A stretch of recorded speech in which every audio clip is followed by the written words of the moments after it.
ang pinakamatapang sa inyo, hindi ba? Black sheep? Di ba si Caroline? Di ba siya na lang? Bakit ako?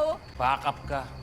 Nagpanggap si Irene na kailangan niyang gumamit ng restroom na agad namang tinuro ni Felix pero giniit niyang kailangan niyang samahan ang dalaga na umangal si Irene pero giniit pa ni Felix na madilim sa may CR baka matapilok ang dalaga.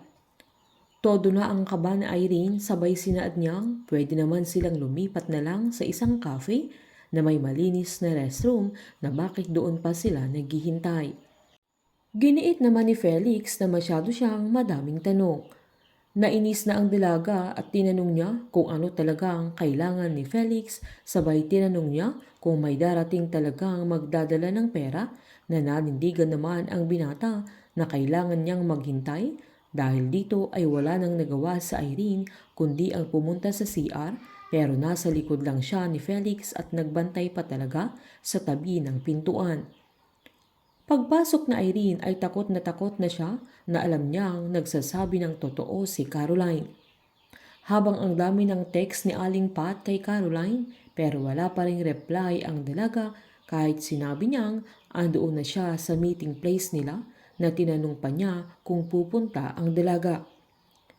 Habang pinabasa naman ni Caroline ang mga message ni Aling Pat na agad namang sinabi ni Bingo na hindi sila sigurado dahil baka trap lang yun na agad namang giniit ni Caroline na kaya hindi niya nire-replyan at kaya niya tinawagan si Bingo dahil baka kilala nila ni Snoop na agad namang sinaad ni Snoop na wala naman siyang pangalan at picture kaya mahihirapan silang hanapin ang taong yun.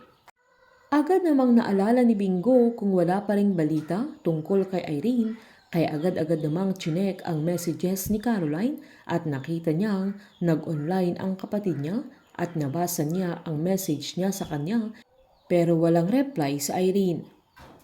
Habang kinuha naman ni Snoop ang cellphone ni Caroline at dahil alam niya kung papaano makikita kung saan siya nag-login at kung anong location niya, na agad-agad chinek ni Snoop kaya nakita nila kung nasaan si Irene. Kaya agad-agad sinabihan ni Caroline ang dalawang binata na kailangan na nilang puntahan ang kapatid niya. Dahil hindi na maantay ni Aling Pat si Caroline ay sinubukan niya itong tawagan pero hindi pa rin sinasagot ng dalaga dahil meron siyang ibang inaasikaso.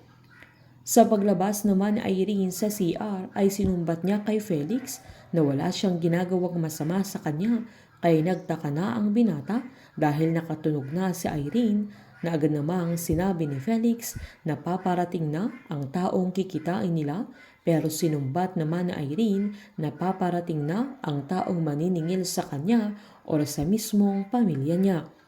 Makakaharap na ni Irene si Mang Balong na punong-puno ang kanyang puso ng paghihiganti sa mga Tiyo na pati mga anak ni Wilson ay idadamay niya dahil sa karumal-dumal na pagkamatay ng kanyang asawa. Painit ng painit ang mga tagpo, sabay-sabay po nating subaybayan ang advance episode ng Can't Buy Me Love dito po sa aking channel. Patuloy lamang pong manood at mag-subscribe para ma-update po kayo sa mga susunod na episode. Marami pong salamat.